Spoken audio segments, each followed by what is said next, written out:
मित्रों, आज हम आपको बताने जा रहे हैं एक भारतीय ऐसी कहानी जो बहुत ही प्रचलित है। हमारे देश में बहुत सारे पशु पक्षी एवं राष्ट्रीय पशुइयां हैं, जैसे कि मोर, बाघ, चिता। पक्षियों में मोर, तोता, बज ऐसे बहुत सारे प्राणी पशु संग्रहालय में मिलने को मिलते हैं। लेकिन आज हम आपको बताएंगे क्यों गाय को ही श्रेष्ठ माना गया है। गाय में ऐसी क्या गुणवत्ता है जिसे चेस्ट बन गया है। आज हम आपको एक ऐसी कहानी सिखाएंगे जिससे आपको बहुत ही ध्यान और आप बहुत प्रभाव से सुनना चाहिए। मित्रों, बहुत सालों की बातें। एक शिष्य हुआ करते थे। उनके पास ना तो कोई साधन था, ना ही कोई गाय बकरी एवं ना ही कोई व्यक्ति। उन्होंने बहुत सारा तप किया, कार्य किया, पृथ्वी लोक पर बहुत सारे देवी देवताओं के स्थान बनवाई, और तभी उनको एक ऐसा ख्याल आया जिसे उन्होंने श्री कृष्ण की सेवा करना शुरू किया। श्री कृष्ण उनकी सेवा करते करते उन्होंने कम खेलूंगा का नाम सुना। गाय का नाम सुनते सुनते उन्होंने उसे गाय के ऊपर प्रचलित एवं अत्याचारिक और औपचारिक बातें सुनी। बातें सुनने के बाद उन्होंने कहा कि ऐसी गाय एक सृष्टि लोक पर तो केवल सामान्य गाय होती है, और देवलोक में ऐसी अद्भुत गायों का बहुत होना होगा। तभी उसे साधु ने उसे भगवान श्री कृष्ण की बहुत अपने मन से और तन से सेवा की। भगवान श्री कृष्ण के सेवा करते करते उसके हर में बहुत सारी बढ़े हैं। गांव के लोगों ने उनसे पूछा कि है रिसीवर, आप श्री कृष्ण की सेवा करते हैं, लेकिन कभी श्री कृष्ण आपको ध्यान नहीं देते। तभी उसने कहा कि श्री हरि श्री कृष्णा है, श्री नारायण ही श्री कृष्णा है, भगवान शिव ही श्री कृष्णा है। तीनों लोकों में श्री कृष्ण ही श्रेष्ठ हैं। श्री कृष्ण जो कहते हैं वही सत्य है। इसीलिए मित्रों, आपको यह जानना होगा कि इस रोशनी बहुत सारे वर्षों तक श्री कृष्ण की सेवा की। श्री कृष्ण की सेवा करते करते वह इतना उसमें ली हो गया कि उसकी सारी बातें उसको ऐसी लगने लगीं जैसे चारों ओर श्री कृष्ण हो। वह अपना दिए भूल चुका था और केवल अपनी पट्टी पर ध्यान करने लगा था। बहुत साल बीत गए। गांव में बहुत सारे लोग आए, बहुत सारे बच्चे, घोड़े और आजू बाजू। गांव के राजा महाराजा, तांत्रिक, मंत्री, योद्धा, सिपाही, सारे लोग उसे आर्षि को समझने लगे। लेकिन वह न समझा, क्योंकि उसके शरीर कांग अंग दुबला पतला होता जा रहा था।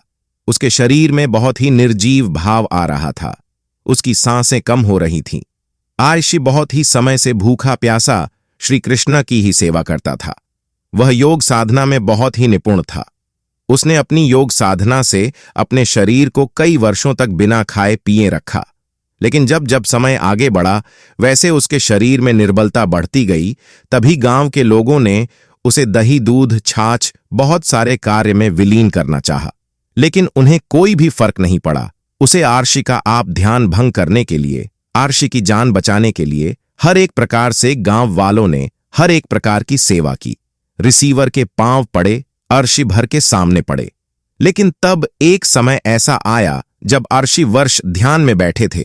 तब पूरा गांव उनको घिरे हुए खड़ा रहा और उन्होंने कहा कि ही राव, अभी आप ऐसी हैं, छोड़ दीजिए।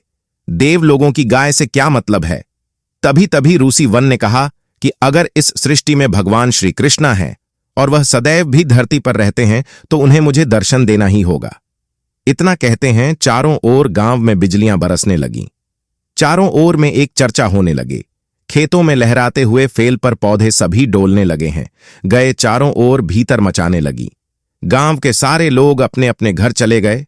चारों ओर घमासान बारिश हुई और उन आर्षियों का ताप फिर भी चला रहा। आर्षि ने ना तो कोई किसी की बात मानी और ना ही किसी को तिरस्कार किया। आर्षि में बहुत ही अपने एक ही अच्छे से श्री कृष्ण के मिलने पर ही वह भी व्रत करें। अगर छोड़ेंगे ऐसा होने की बना लिया था। चारों ओर बिजली कड़क रही, कोई भी गांव में नहीं था। तभी श्री कृष्ण रिसीवर के पास आए और उन्होंने कहा कि है रिसीवर, अभी आप अपनी आंखें खोलो, मैं तुम्हें कुछ बताने आया हूं, मैं तुम्हें दर्शन देने आया हूं। ही वक्त अपनी आंखें खोलीं। आर्षि ने कहा कि है श्री कृष्ण, मुझे आपसे कुछ भी नहीं चाहिए, मैं तो आपका दर्शन करके ही धन्य हो गया। तभी रिसीवर ने कहा कि है, पुत्र है, माता है, पिता तुम ही सभी हो, मेरे तुम ही गुरु हो, तुम ही मेरे कार्यों की एक बड़ी एक मौजमा पूंजी हो। हे भगवान, मैं आपको बाकी धन्य हो गया। तभी श्री कृष्ण ने कहा कि ही रिसीवर, आपको ऐसा क्या काम आना पड़ा जिससे मुझे इतनी क्यों तो ध्यान पंख से करके भी आना पड़ा। तभी खुशियों ने कहा कि है श्री कृष्ण, मैं आपसे कुछ कहना चाहता हूं। तभी श्री कृष्ण ने कहा कि कहिए, बोलिए। तभी रिसीवर कहें कि देवलोक में बहुत सारी गायें हैं, काम की लुगाई हैं, यह गाय मुझे भी चाहिए। तभी श्री कृष्ण ने कहा कि है रिसीवर, ऐसा तो संभव है, क्योंकि यह प्रकृति के खिलाफ है। जो चीज देवलोक में होती है वह पृथ्वी पर नहीं हो सकती।